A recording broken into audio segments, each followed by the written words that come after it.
Yang mulia Buya Wadul Cepat kami persilakan dengan segala hormat.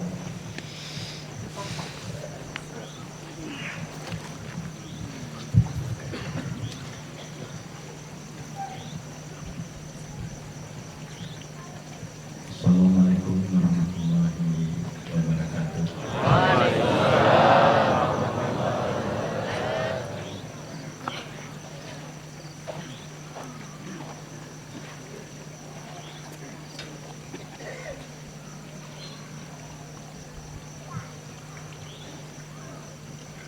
Al-Fatihah.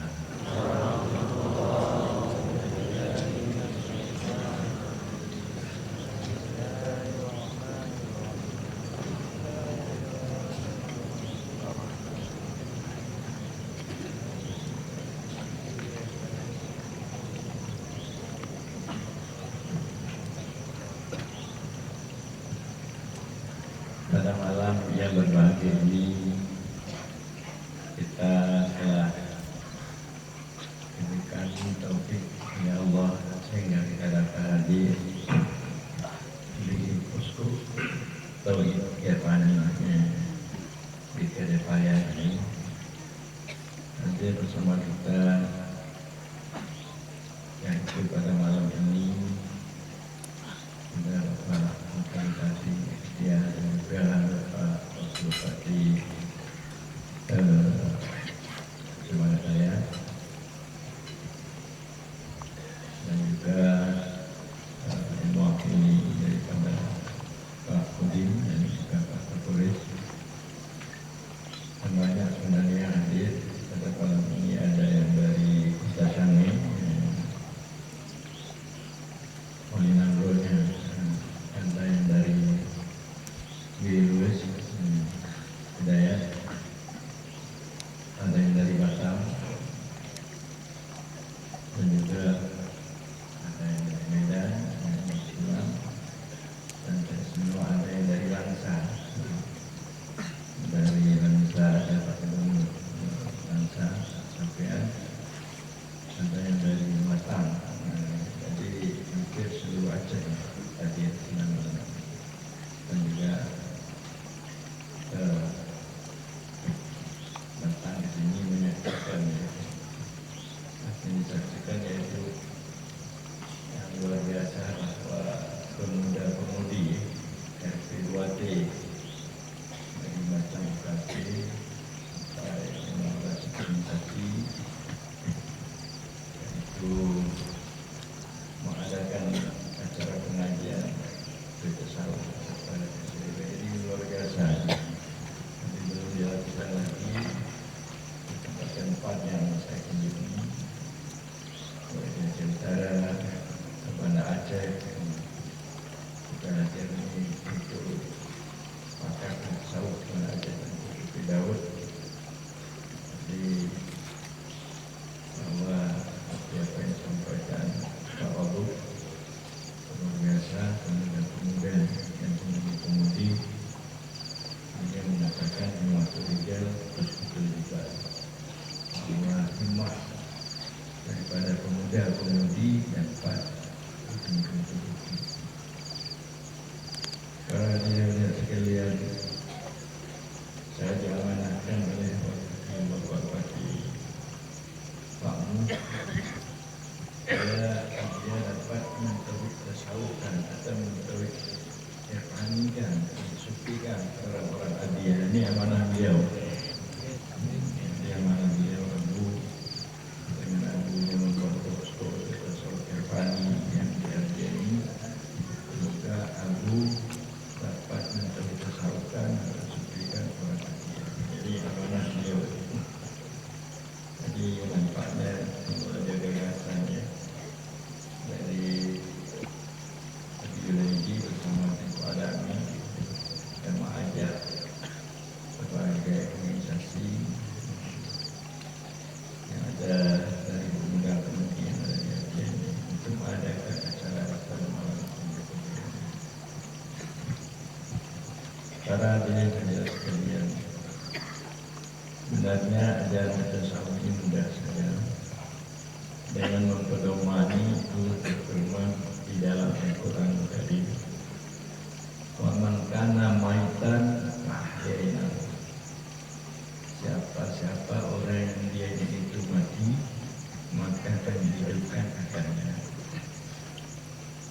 Jadi hidup ini di dalam perjalanan bertasawuf terbagi kepada tiga hidup. Jadi kalau Anda tahu tiga hidup, berarti Anda sudah bertasawuf dan sufi. Pertama adalah hidup ilmu. Jadi lawannya yaitu mati, itu kebodohan. Jadi orang bodoh itu dikira mati. Orang berilmu itu dikira hidup. Karena ilmu itulah yang menggerakkan hati kita, apa yang kita lakukan. Tapi kalau kita tidak ada ilmu, kita tidak tahu apa yang kita lakukan. Di dalam agama kita, orang yang hidup ilmu, maka nafsunya, keinginannya kepada tiga perkara. Pertama adalah yaitu nafsu takut. Jadi orang yang bodoh dia tidak ada rasa takut, tapi orang berilmu ada rasa takut pada diri. Dan kedua, orang yang berilmu dia ada rasa harap. Tapi kalau orang bodoh itu tidak ada perasaan. Dan ketiga, bahwa kalau ada ilmu dia ada rasa cinta. Tapi kalau tak ada ilmu dia tidak ada rasa cinta. Apa yang ditakuti oleh orang bertasawuf atau bersufi, dia takut terlihat karena dia membaca dalam Al-Quran dan Hadis mengenai dengan janji-janji cerita. Janji cerita Allah akan memberikan azab, kehinaan, pengusir dan masuk neraka bila mana dia tidak ada beriman dan amal saleh. Kalau dia tidak ada beriman, amal saleh, Allah berikan janji cerita. Dengan makna dia tidak meyakini ada Allah dan Rasul, dan meyakini apa yang disampaikan oleh Allah dan Rasul, dan dia tidak melakukan apa yang diperintahkan Allah, dan dia tidak menghentikan apa yang dilarang oleh Allah dan Rasul. Maka dia merasa bertemu dengan Allah Subhanahu wa Ta'ala kalau dia melakukan amal-amal kebajikan serta iman yang ada di dalam dadanya. Jadi itu kedua adalah kita betul. Dan juga cinta. Dia dapat mencintai Allah dan Rasul kalau dia orang punya ilmu. Sebagaimana Allah berfirman, Rasul juga bersabda, "Man ahabba lika Allah, ahabba Allah lika Allah." Siapa yang mencintai untuk bertemu dengan Allah, maka Allah cinta untuk bertemu dengannya. Menyertanya kalau untuk melumpuk dengan Allah, Allah kalau melumpuk dengannya. Ini banyak hadis mengatakan, "Man atani, masyia ataitu harwalatan." Siapa yang datang dia kepadaku, berjalan aku datang kepadanya berlari. Siapa yang mendekati aku segengkal, aku akan dekat kepadanya segengkal. Kalau orang ingin mendekati kepadaku, serta aku dekat kepadanya segengkal.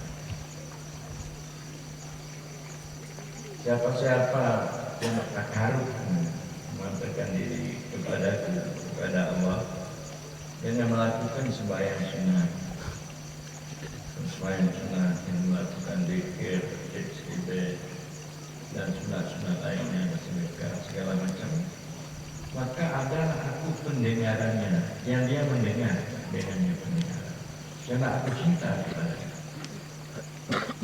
Jadi kalau sudah Allah cinta kepada kita, pendengaran kita ini terarah, diarahkan oleh Allah pada yang baik-baik.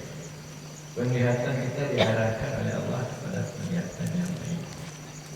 Kalau kita ingin untuk mendekati Allah, kita melakukan pekerjaan-pekerjaan sunnah, hatta ahbatu, hingga aku cintakan ahbatu, sehingga pendengarannya aku pendengaran yang dia mendengar itu pendengaran. Berarti pendengaran kita ini dibantu oleh Allah untuk mendengar yang baik.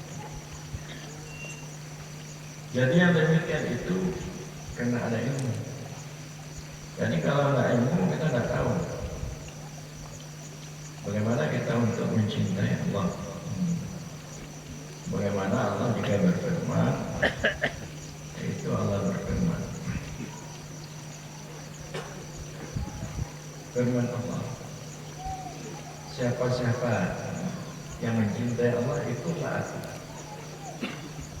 Itu Rasulullah Muhammad Sallallahu Alaihi Wasallam.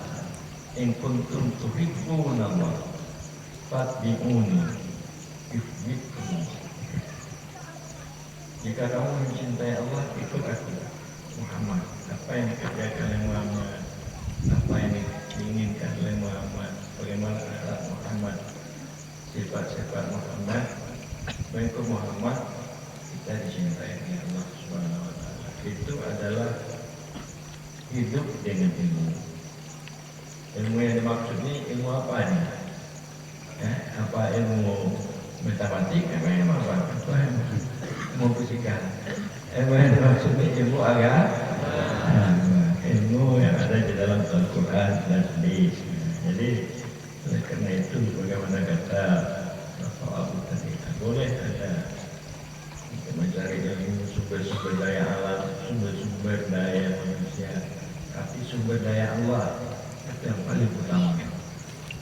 Jadi saya ingat dia tidak tahu sumber daya Allah, dia hanya tahu sumber daya manusia, sumber daya alam untuk mendapat teknologi canggih. Untuk beriman kepada Allah ini baru ada yang kita lakukan ialah pemuda pemudi ambil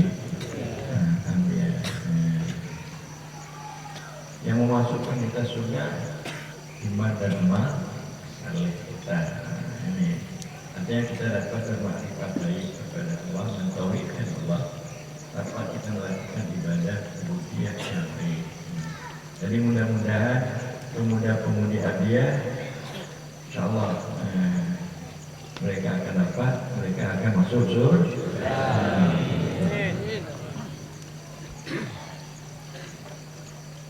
Dan yang kedua adalah hidup hati.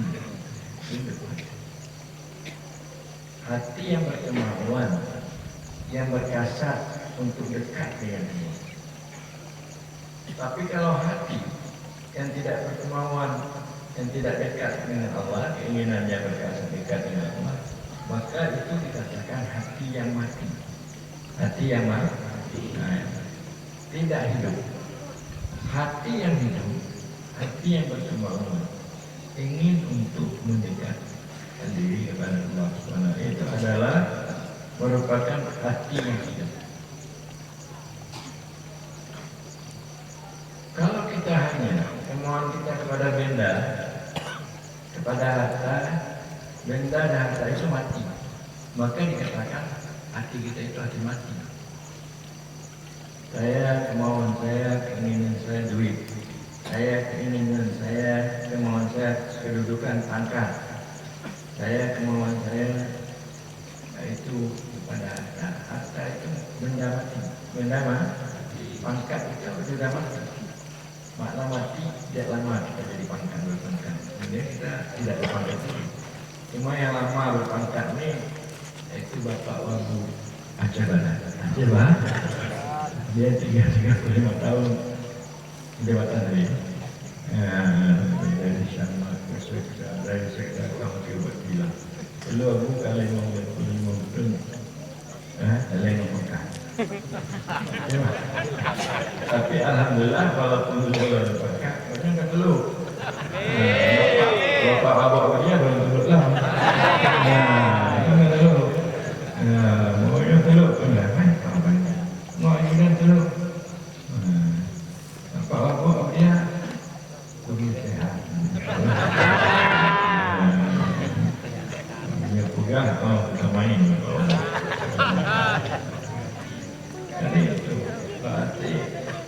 benda mati. Jadi yang tidak mati siapa? Allah Subhanahu wa Ta'ala. Ini kita berkemauan berdekat dengan Allah. Supaya hati kita jangan mati, jangan tersangkut dengan benda mati. Supaya hati kita hidup tersangkut dengan roh yang hidup, yaitu Allah Subhanahu wa Ta'ala.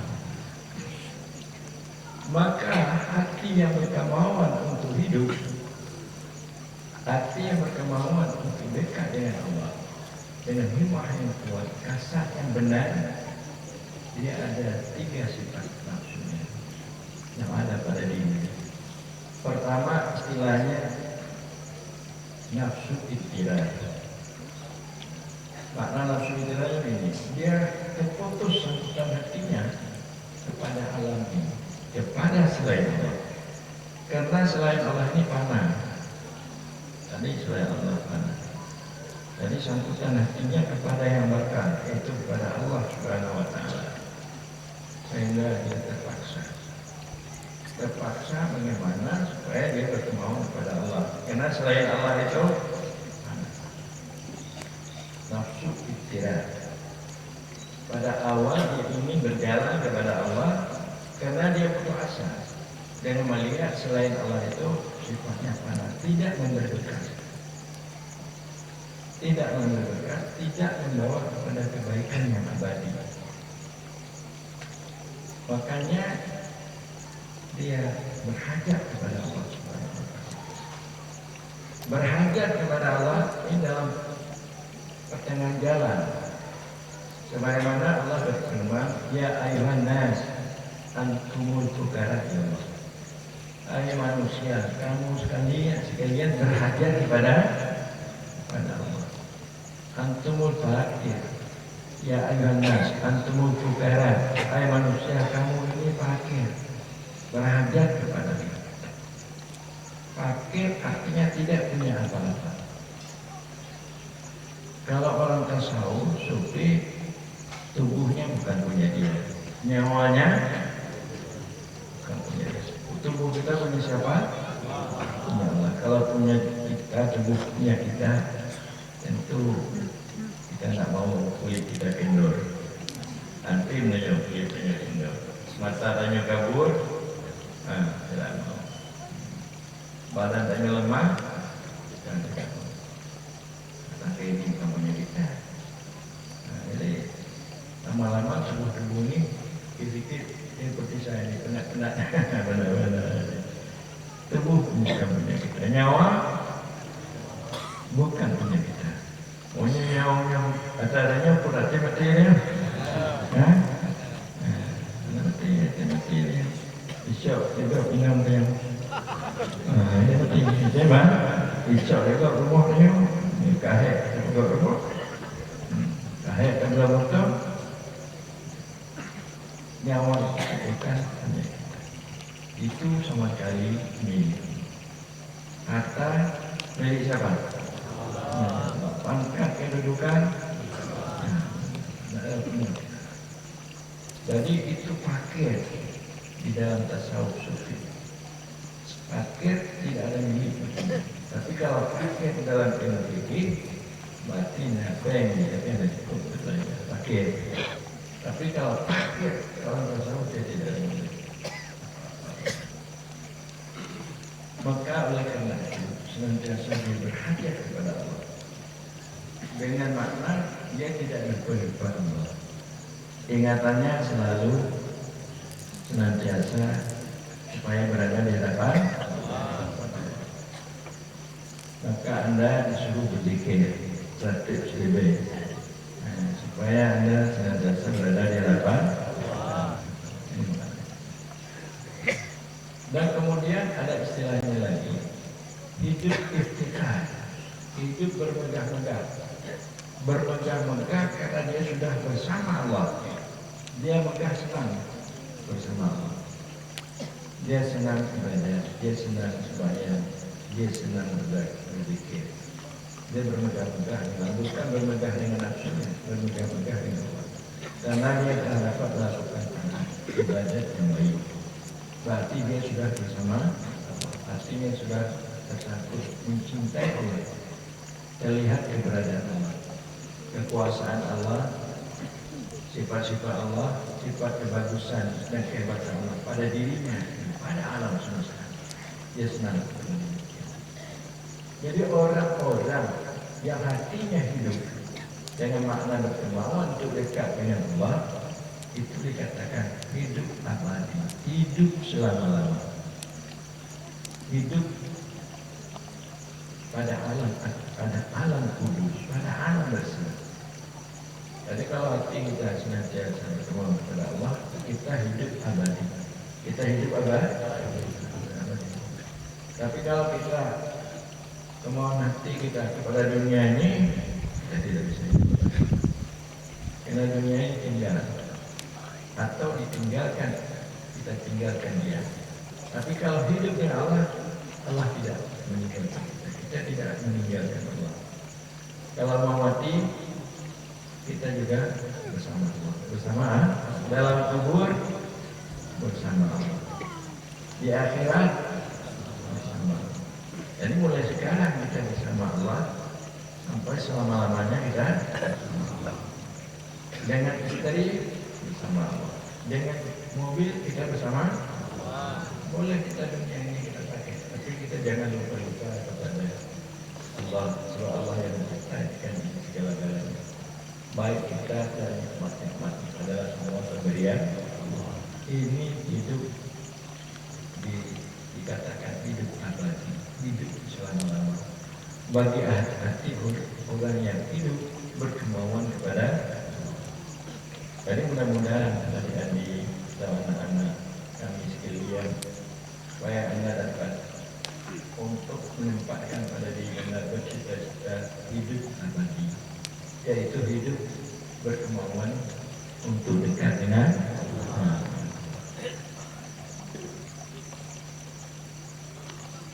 Dan yang ketiga, ada istilahnya hidup dengan hak dengan Allah. Hidup dengan wujud Allah, bukan hidup dengan wujud dirinya, dengan wujud Allah dia hidup. Orang yang telah fana, tidak terlihat lagi dirinya dan alam semesta, itu orang yang demikian itu hidup dengan wujud, hidup dengan hak, hidup yang artinya yang tidak membawa kepada dia berpisah. Dia selalu berhubungan, tidak dengan dirinya. Jadi kalau kita bisa hidup dengan Allah, tidak dengan diri kita, berarti kita kekal dengan Allah. Maka orang yang dapat hidup dengan Allah, tidak dengan dirinya, ini dikatakan orang suci. Apa dikatakan orang?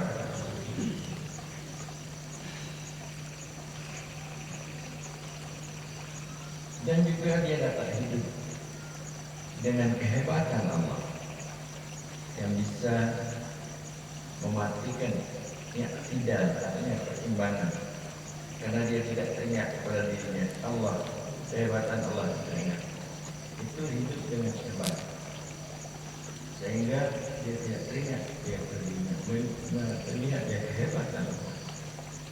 Dan terakhir hidup tidak hidup sendiri, Allah yang hidup, dia tidak hidup. Kalaupun hidup dia hidup kaya, hidup majasi. Artinya hidup yang ada pada kita ini tidak hidup hakiki, hidup khayali, hidup majasi, hidup bayang, bukan hidup yang berdiri sendirinya. Hidup yang bersendiri sendirinya adalah hidup Allah. Kita ini hidup dihidupkan oleh Allah Subhanahu wa Ta'ala. Jadi saya datang tadi, saya mendengar itu nada-nada yang dibawa oleh penada La ilaha illallah, syuhud wahdah jalan sampul. Syuhud wahdah, La ilaha illallah, syuhud wahdah jalan sampul. Menyaksikan zat Allah, itulah yang menyampaikan kita kepada Allah. Menyaksikan zat Allah berarti panah lainnya, termasuk diri kita. Maka kalau kita sudah panah tidak teringat hanya kepada diri kita waktu kita mengingat Allah, berarti kita sudah sampai kepada Allah. La ilaha illallah, syuhud pada jalan Allah. Ini auto pegangnya sama tuan pidi, awak tuan pidi. Udik itu mensyariat, bahagikat kan udik roh, bukan main, bukan main. Berarti orang-orang panel yang mana lewat dari payah, awak kena payah, awak tinggi.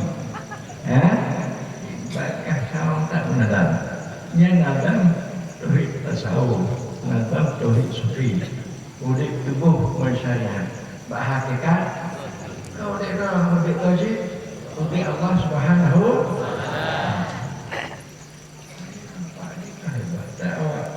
Supaya melakukan semua ya, benar. Tapi penanya Bapak Mus, Bang Pidi, nadamnya, luar biasa. La ilaha, ini pertama bercerita. La ilaha illallah. La ilaha kalimah mati. Illallah kalimah isbat. Udik tubuh terpunak, roh alwi dan berisma. La ilaha illa ilaha kalimah nabi, illallah kalimah isbat. Udik tubuh terpunak, udik lagi dan berisma. La ilaha kalimah nabi, illallah kalimah isbat. Udik tubuh terpunak, udik dan berisma. Udik. Jadi baru istilahnya mantap dan kesaurnya tersukinya menurut data kisah tanya anak kagak dok kagak. Jadi mudah-mudahan untuk apa diajarkan dia untuk tasawuf, diajarkan anda untuk tasawuf untuk melawan hawa nafsu, untuk melawan. Walaupun malim katanya tak baca kitab tauhid, kaji ulama lain, tapi hawa nafsu jadi keinginan di kepada dunianya pertama-tama. Mak ikut malimnya, hanya pertama-tama sehingga menimbulkan fitnah, bohong dan sebagainya, untuk mendapatnya. Kecuali ada jelek, ini anak tua. Jelek, dia guna-guna isu politik ya kan. Tapi menyentuh maka galak perutnya, jelek-jelek macamnya. Saya harus jalannya nanti gaduh tasawuf. Jadi kita hanya belajar tasawuf untuk itu melawan hawa. Makna hawanya keinginan kepada dunia ini berbunga-bunga. Keinginan kepada dunia berbunga. Tanya karena inam, kagalah dan kuinam go. Tanya balik, karena inam kagalah, inam tanya laga. Inam go, inam go. Kapo kumai inam go, kalaga kumai inam go. Sehingga dia apianya, dia boleh. Mana leh? Ini yang kau yang belum. Ini yang kau. Padahal yang ini nah, ni kau je kita tinggi tu dek kau. Ni oleh orangnya dari koyoknya itu, yang ada koyok. Koyok kita koyok aku, tu tak ada. Kemudian ada orang kena kau. Kau je, ini mana leh? Kau koyok lah. Orang yang ni. Barunya betul mana? Nah, baik betul. Nanti maka waktu dengan beliau harus dia fokusnya apa tasawuf. Ini otak yang arah. Saya bagus lewat dari masyarakat, kita pengajian kita sentuh itu. Yang beliau datang orang lain sentuh dulu. Yang mana? Untuk melawan hawa tasawuf. Tadi bila mana hawa, keinginan kepada dunia selain Allahnya, karena katanya yang dikatakan zuhud. Apa dikatakan? Tidak condong hatinya kepada dunia. Sembahyang ulun yang dulu 2 rakaat di semayang, murid-murid itu hibah sembahyang ulun yang dulu, walaupun balik lebih sikit sembahyang ulun yang dulu dengan 2 rakaat. Jangan tasawuf. Belum sembahyang, ingat dunia Allah jauhnya. 2 rakaat sembahyangnya, nawu balik umpama, sembahyang ini murid-murid rakaat. Tapi dunia tidak tuan sembahyang. Ingat suami, ingat Rino, ingat bekerja. Tapi dia ya, anak orang tahu yang nah, ya. Jadi anak, jadi 2 rakaat. Kalau dalam umur fikih kayaknya mau sembahyang berjamaah. Sembahyang berjamaah, lepas lagi 27 kerja. Tapi kalau tasawuf bukan itu yang diutamakan. Supaya jangan tersangkut hati, condong kepada dunia. 2 rakaat sembahyang mau 3 rakaat sembahyang